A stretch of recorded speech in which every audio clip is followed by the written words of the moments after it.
It's Zach Wilson with the Jets. And let me just preface this by saying I'm not telling you to go out and draft Zach Wilson as your QB1. I think he's potentially an option for you in 2 quarterback leagues or super flex leagues. But the reason I'm interested in Zach Wilson is what he means for the rest of the pieces in that offense. I love Elijah Moore. I know a lot of fantasy analysts do. I like what Michael Carter can be at the running back spot. Let's not forget, they went out and they signed Corey Davis, who I think can be very productive.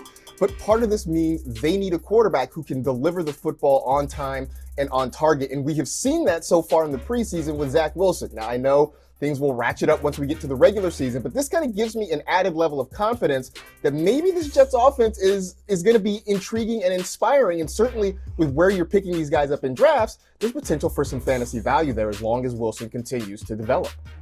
Now, Marcus, there's no question that Zach Wilson will be the starting quarterback for the Jets, but in Chicago, it's a little bit murky. Now, regardless of that, I have eyes on Justin Fields, straight because of what we've seen in the preseason thus far. His stats pretty darn good. You see him right here, 23 for 39, 222 passing yards, a passing touchdown, 79 rushing yards, a rushing touchdown as well. Now, the big question is, when is he going to take the field? Patrick, you and I covered the preseason game last weekend. We said maybe it's after that first game. Maybe Andy Dalton is a sacrificial lamb as the Bears face the Rams. But once Justin Fields gets on the field, I think his 14th round ADP is a little bit cheap for him because of what he can do. This means incredible things for Allen Robinson, who's been even productive without less than admirable quarterback play in Chicago. I'm excited for Justin Fields. I think both him, Allen Robinson, even Darnell Mooney, Adam Ring's favorite sleeper, are going to have incredible fantasy seasons.